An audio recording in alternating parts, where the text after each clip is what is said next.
The rain was hitting my windshield pretty hard when I sat in that parking garage, staring at my phone screen, showing 23 missed calls. Just 2 days earlier, Harvey Cole had looked me straight in the eye and told me I wasn't ready for promotion. Now everyone at Summit Logistics was calling me like the building was on fire. My name's Gerald Vance, I'm 56 years old, and until that conversation with my boss, I thought I knew exactly where my career was heading. Turns out I was wrong about a lot of things. I've been at Summit Logistics for 8 years now. Before that, I spent 12 years in the Navy handling logistics operations. When you're responsible for getting supplies to ships halfway around the world, you learn pretty quick that details matter. Every system, every process, every backup plan, they all have to work perfectly or people get hurt. That mindset served me well in corporate America. Maybe too well. When I started at Summit Logistics, the operation department was a complete disaster. My predecessor had left without any documentation, no handover notes, nothing. It was like walking into a house where someone had cut all the electrical wires and removed all the labels. I spent the first 6 months rebuilding everything from scratch. Working until midnight most nights, coming in on weekends, mapping out every process and creating detailed guides for everything. My son Ryan was only 7 then. This was about 5 years after my wife Claire passed from cancer. I remember him asking why Daddy was always at work, but I thought it would pay off eventually. That's what they tell you, right? Work hard, keep your head down, and you'll get recognized. For 8 years, I was the guy who made sure everything ran smoothly. When our biggest client, Ironclad Industries, had urgent requests, I was the one who stayed late to handle them. When systems crashed, I fixed them. When processes broke down, I rebuilt them. I created training materials, documented every workflow, and basically became the institutional memory of the entire operations department. Harvey Cole became my boss about 3 years ago. Nice enough guy, about 48, very focused on the big picture stuff. The problem was he never bothered to learn any of the actual systems. Why would he? I had everything running so smoothly that he could focus on strategic planning and executive meetings. What I didn't know was that Harvey had other plans for the department. His son Brandon had just graduated with an MBA from Wharton, 26 years old, smart kid, but he'd never worked a day in operations, never handled a crisis at 2 a.m., never had to explain to an angry client why their shipment was delayed, never had to rebuild a system from nothing. The promotion meeting happened on a Tuesday. I'd prepared a comprehensive presentation showing how I'd improved efficiency by 35% over the past 2 years, reduced errors by 60%, and personally managed the Ironclad Industries relationship that brought in $8,000 annually. Harvey flipped through my portfolio for maybe 5 minutes before setting it aside. "I appreciate everything you've done, Gerald," he said, not really looking at me. "But I've been thinking about the direction of this department. We need fresh perspectives, new energy. Brandon will be joining us next month as Senior Operations Manager. Senior Operations Manager." That was the position I'd been working toward for 8 years. "I see," I said. "And where does that leave me?" "You'll continue in your current role. Brandon will need someone experienced to help him get up to speed. Someone experienced to help him get up to speed." Translation: I do all the work while his son got the title and the salary bump. I kept my expression neutral the way they taught us in the Navy. "I understand. Thank you for the feedback." "Great. I'm glad we're on the same page. Brandon starts Monday, so maybe you can prepare some orientation materials over the weekend." That's when something clicked for me. I'd been working weekends for 8 years. I'd missed Ryan's baseball games, school plays, parent-teacher conferences. I'd given this company everything, and they wanted me to spend my weekend preparing to train my replacement. I stood up, shook Harvey's hand, and walked out of his office. But instead of going back to my desk, I walked straight to the parking garage. That's where I made the decision that changed everything. I wasn't going to quit in anger. I wasn't going to storm out or make a scene. I was going to do something much more effective. I was going to follow my job description exactly as written. See, here's what Harvey and the executives didn't understand. My official job description was pretty basic. Manage daily operations within assigned scope. Coordinate with other departments as needed. Maintain client relationships within operational parameters. Standard corporate language that didn't come close to describing what I actually did every day. What I actually did was arrive at 7 a.m. to prep briefing notes for Harvey's 9 a.m. meetings. I answered emails for 3 different departments because somehow I'd become the go-to guy for any operational question. I solved problems before they became crises, staying late to make sure nothing exploded overnight. But my job description said 9 to 5, so that's what I was going to do. I drove home that Tuesday evening and did something I hadn't done in years. I turned off my work phone at 5:30 p.m. Ryan was shocked when I walked in the door at 6 p.m. instead of 8 or 9. "Dad, why are you home so early?" "I decided my time was more valuable than I thought," I told him. "Want to throw a baseball around before dinner?" His face lit up like Christmas morning. Wednesday morning, I arrived at exactly 9 a.m., no briefing notes for Harvey, no getting ahead of the day's crisis. I answered emails addressed directly to me and forwarded everything else to the appropriate departments. When my phone rang with questions about processes that weren't technically my responsibility, I politely directed callers to the relevant department heads. By lunch, people were starting to notice. Janet from accounting stopped by my desk with a confused expression. "Gerald, did you see the email about the Ironclad Industries shipping schedule conflict?" "I did," I replied, continuing to work on my assigned quarterly report. "So, can you fix it like you usually do?" "That's actually a logistics coordination issue. I forwarded it to shipping and procurement. They'll need to work it out together." Her eyebrows went up. "But you always handle these cross-department things." "I've been advised to focus more on my core responsibilities," I said with a smile. "I'm just trying to be more efficient with my time." The look of confusion on Janet's face told me everything I needed to know. Nobody had ever bothered to understand what my actual job was supposed to be versus what I'd been doing all these years. By Thursday, the cracks were really starting to show. The Ironclad Industries issue had escalated because shipping and procurement couldn't figure out the workaround I'd normally handle. In 10 minutes. 3 other clients had routine requests that were sitting in various departments because nobody knew the proper escalation procedures. I watched it all unfold with the detached interest of someone observing a science experiment. Every email that sat unanswered, every phone call that got transferred 3 times, every urgent request that nobody could handle, it was all documented in my comprehensive operations manual that apparently nobody had ever bothered to read. Peter from procurement wandered by my desk around 2 p.m. looking frazzled. "Gerald, the Apex manufacturing purchase order is stuck in approval hell. Can you work your magic?" "What seems to be the issue?" I asked, genuinely curious. "The system won't accept their new billing address and nobody knows how to override it." I nodded thoughtfully. "That process is covered in Section 7 of the Operations Manual. The override requires supervisor approval from both procurement and accounting. But that'll take hours of phone calls and emails back and forth. It's a security feature to prevent billing fraud. Pretty important protection for the company." Peter stared at me. "You've always just handled these things in 5 minutes. I had special authorization from previous management to expedite certain processes, but with the department restructuring coming up, I thought it best to follow standard protocols." He walked away shaking his head, probably wondering when I'd become such a stickler for rules.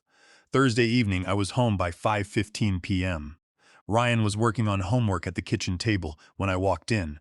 "Dad, can you help me with this math problem?"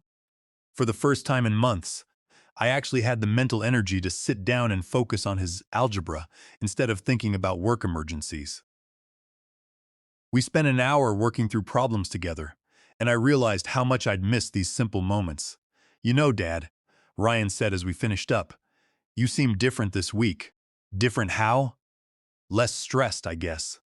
Like you're actually here when you're here, smart kid." He'd noticed something I was just starting to understand myself. Friday morning brought the real crisis. I arrived at 9 a.m. to find chaos in full swing. Harvey was pacing outside the conference room. Brandon was already there looking overwhelmed. And Walter Finch, our regional director, had apparently been called in for an emergency meeting. The receptionist flagged me down before I could reach my desk. "Gerald, they need you in conference room B immediately." I gathered my notebook and walked into what was clearly a full-scale crisis situation. Besides Harvey Brandon and Walter Finch, there were two people I didn't recognize, including Bruce Henderson, a corporate executive from headquarters. "Gerald," Walter said with obvious relief. "Thank God you're here. We've got a serious situation with Ironclad Industries. What's the specific issue?" Harvey launched into an explanation, but it was clear he only understood half the problem. Ironclad had called an emergency meeting for 10 a.m. because their implementation was failing. Brandon took notes frantically, but kept asking basic questions that showed he had no understanding of our systems. "Their entire Q4 rollout is at risk," Bruce Henderson said. "They're threatening to pull the contract if we can't resolve this today." I reviewed the issue details they'd gathered. It was actually a fairly straightforward problem if you understood the system dependencies and had access to the right documentation. "This is a known issue with their custom configuration," I said. "The resolution is documented in the implementation guide. Section 12. It requires coordinating changes across 3 different systems in a specific sequence." Brandon was frantically flipping through his copy of the manual. "Which section exactly?" "Section 12, subsection 4.7 through 412. The process takes about 3 hours if you follow the step-by-step procedures." Walter Finch leaned forward. "Can you handle this immediately?" I checked my watch. "I have the quarterly compliance review scheduled at 11 a.m. That's due to federal regulators by end of day, so it can't be rescheduled." "The compliance review can wait," Harvey said quickly. "Ironclad is more critical." "I understand Ironclad is important," I replied. "However, missing the regulatory deadline results in automatic penalties and potential license suspension. That would affect all our clients, not just Ironclad." The room went silent. You could practically hear everyone calculating the implications. "What are our options?" Walter Finch asked carefully. "Well, Brandon could handle the Ironclad issue using the documented procedures," I suggested. "It would be excellent training for him, and I'd be available for questions between compliance review sessions." Brandon looked like a deer in headlights. "I don't think I'm ready for something this critical.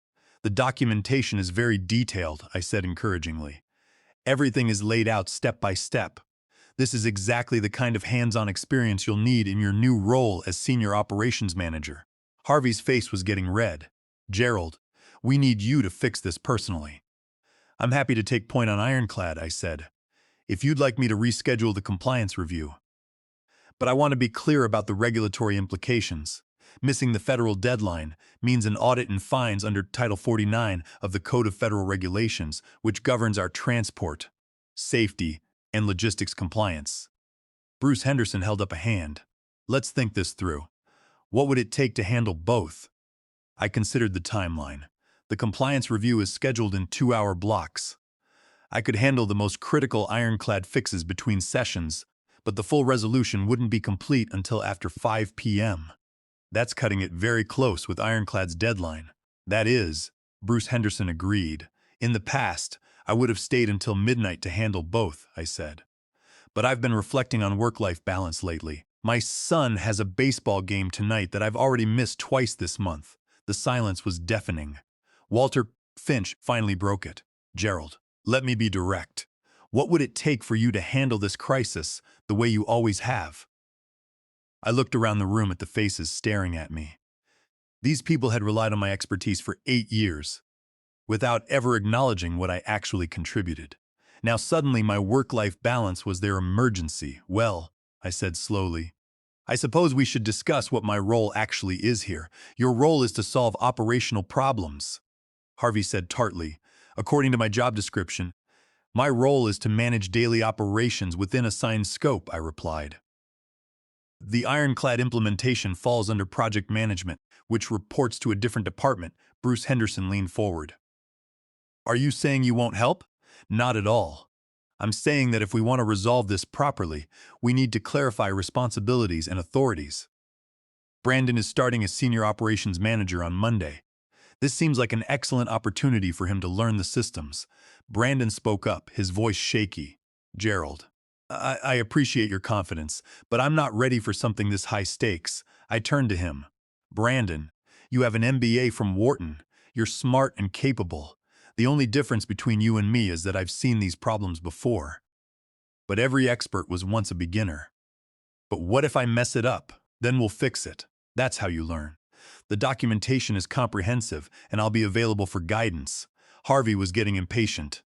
We don't have time for training exercises. Actually, we do, I said. The Ironclad issue isn't going anywhere in the next few hours. It's been building for weeks because nobody wanted to follow the proper implementation procedures. A few more hours won't change anything. Walter Finch studied me carefully.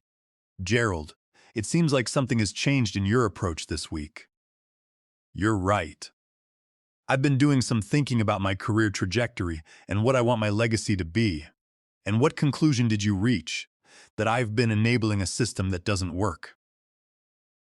By constantly stepping in to solve problems outside my official role, I've prevented the company from building proper processes and developing other people's capabilities. The room was quiet except for the hum of the air conditioning. Let me ask you something, I continued.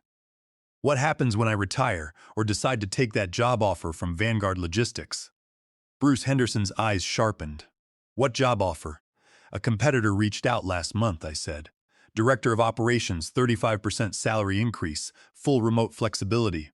I haven't responded yet because I've been loyal to Summit. I wasn't lying. Vanguard had reached out, though I hadn't seriously considered their offer until this week. Walter and Bruce exchanged glances. Harvey looked like he was going to be sick. Perhaps we should discuss this privately, Walter said. Brandon, why don't you start reviewing the Ironclad documentation with Gerald's guidance? Everyone else, let's step into my office. As Brandon and I walked to my desk, he seemed overwhelmed. Gerald, I want you to know I never asked my dad to give me this promotion, he said. I know you deserved it. I stopped walking and looked at him. Brandon, you seem like a good kid, but here's the thing. This isn't about what you asked for or what you deserve. It's about what's best for the company and what's best for you.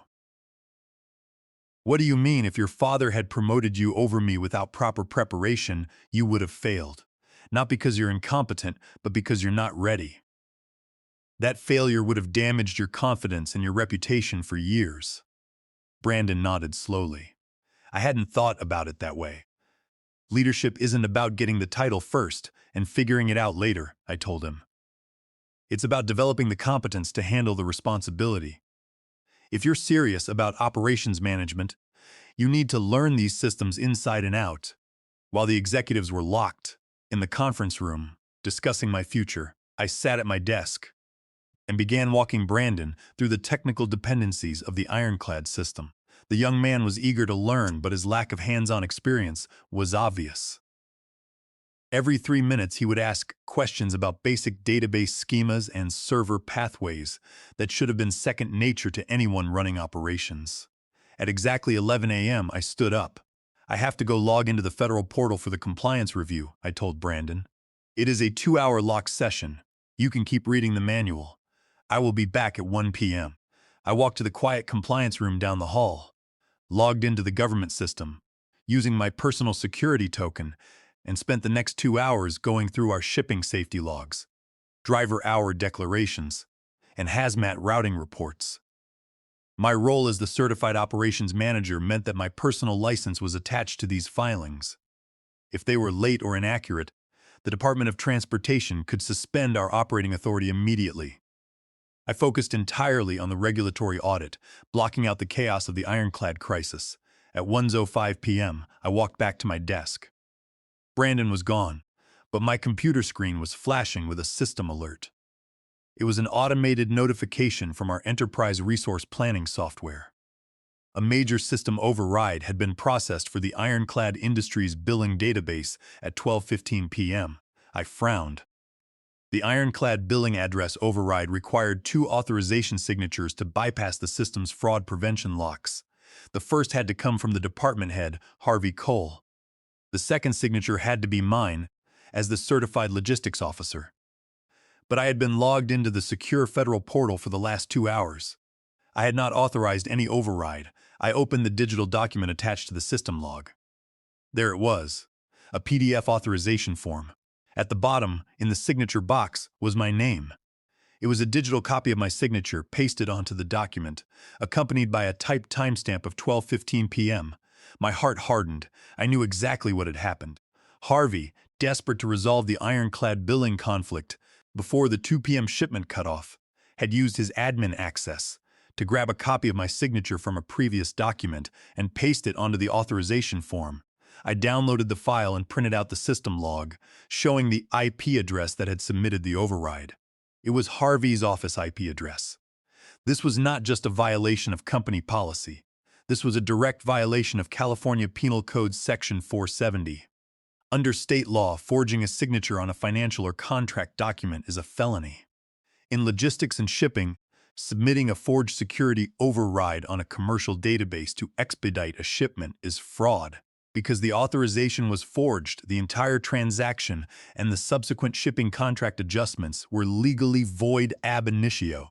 The company was shipping $8,000 worth of cargo under an unauthorized, legally non-existent agreement, exposing Summit Logistics to massive regulatory fines and stripping away all insurance coverage for the cargo. I gathered my printouts, walked down the executive hallway, and knocked on the regional director's door. Walter Finch opened it, looking exhausted. "Gerald, we were just finalizing our proposal for you," Walter said, gesturing for me to enter. Bruce Henderson was sitting at the conference table, while Harvey was pacing by the window. "We have a much more pressing matter to discuss first," I said, placing the printed documents on the table. Harvey turned around, his face pale. "What is that?" I looked directly at my boss. "Harvey, did you process the Ironclad billing override at 12:15 p.m. today?" Harvey hesitated. "We had to get the shipment cleared, Gerald. The cutoff was 2 p.m. I handled the paperwork." "You didn't just handle the paperwork, Harvey." I pointed to the signature line on the printout. "You forged my signature on a federal compliance-linked database override." Harvey's eyes went wide. "I didn't forge anything. I just used your digital signature stamp to expedite a routine administrative block. You were busy in the compliance audit. It's what we always do to keep things moving." "No, Harvey. It is not what we always do," I said, my voice cold and steady. "I have never authorized you or anyone else to use my signature. Under California Penal Code Section 470, this is forgery. And because this database override is connected to our federal shipping manifests, you have submitted a fraudulent declaration to a regulatory body." Bruce Henderson leaned forward, his face turning serious. "Gerald, explain the exact implications of this." "It's simple, Bruce," I said. "Because the override authorization was signed without my consent, the transaction is void ab initio. The contract adjustment does not legally exist. Right now, Summit Logistics is transporting $8,000 of Ironclad cargo under a forged manifest. If that truck gets inspected, or if there is an accident, our insurance is completely voided because we bypassed security protocols using fraud. The company is facing a potential $2,000 VUSAN regulatory fine, and we could lose our federal transport license." Walter Finch stared at the documents, then looked up at Harvey. "Is this true, Harvey? Did you paste Gerald's signature onto this document?" "I was trying to save the client," Harvey stammered, his hands shaking. "We were going to lose Ironclad. I did it for the company." "You did it to cover up your own incompetence and protect your son's promotion," I said. "You put this entire company and my professional license at risk because you refused to follow the standard operating procedures that I documented." Bruce Henderson stood up, his face dark. "Harvey, leave this office immediately and go to your desk. Do not touch your computer. We will have security escort you out shortly."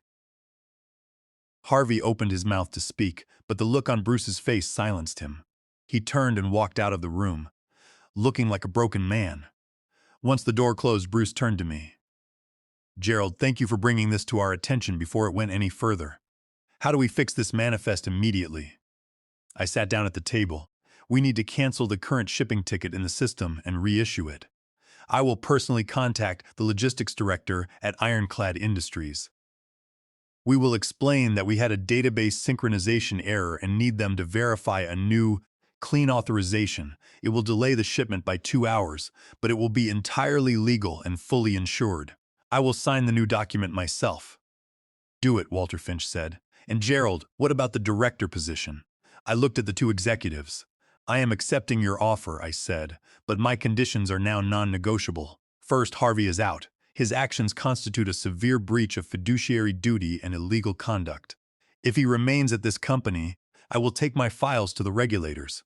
We agree, Bruce said without hesitation. Harvey's employment will be terminated for cause today. Second, I continued, Brandon will not be the senior operations manager. He is a smart kid, but he is not ready. He will start as a junior operations associate. He will report to me, and he will learn this business from the ground up. If he proves his competence over the next 2 years, I will support his advancement. But he will receive no special treatment. Walter Finch nodded. We agree. That is fair to him and to the company. Finally, I want full authority to hire 2 additional senior staff members to distribute the workload.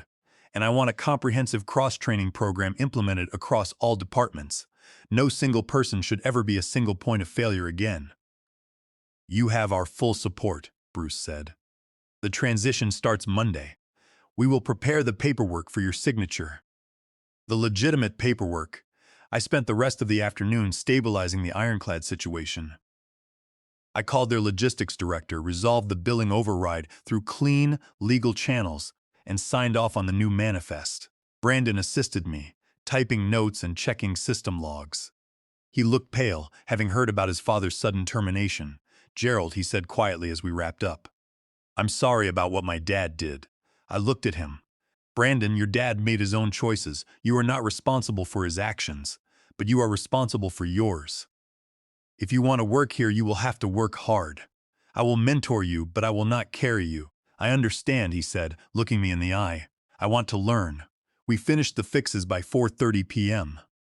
The shipment cleared, the database was secure, and our compliance logs were perfectly in order. As I packed my bag at 5 p.m., my phone buzzed with a text from Ryan. Dad, game starts at 6:30. Will you really be there? I smiled and typed back. Wouldn't miss it, buddy. I'm on my way. That evening, I sat in the bleachers under the warm stadium lights.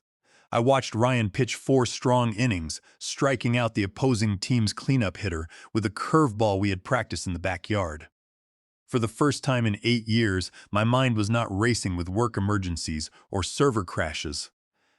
I was entirely present. After the game, we went to the local diner for burgers and milkshakes. Dad, Ryan said, wiping a spot of chocolate shake from his chin. Are you going to keep coming to my games? That's the plan, Ryan. I've been working too much, and I'm not going to miss any more of your seasons. Good, he said, grinning, because the other kids' dads always show up, and I was starting to get jealous. That hit me harder than I expected. My 12-year-old son had been watching other fathers show up while his dad was stuck in meetings about quarterly logistics reports. The transition at Summit Logistics took about 6 weeks. With Harvey gone, the operational departments reported directly to my office. I hired 2 excellent senior coordinators to handle daily routing, allowing me to focus on high-level management and strategy. Brandon turned out to be a dedicated employee. Without his father's shadow over him, he worked hard to prove himself. He spent hours learning the systems, asking smart questions, and respecting the experience of the operations team. Within 3 months, he was handling routine tasks independently. Even Richard Wells, who was moved to a strategic planning role, found his niche. Once he was removed from operational systems he didn't understand, his big-picture planning actually helped us secure 2 major corporate contracts.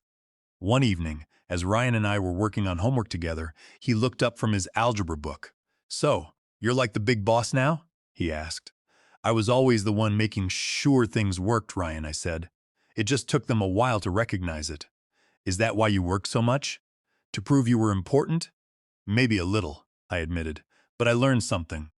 The people who matter will see your value without you having to work yourself to death to prove it.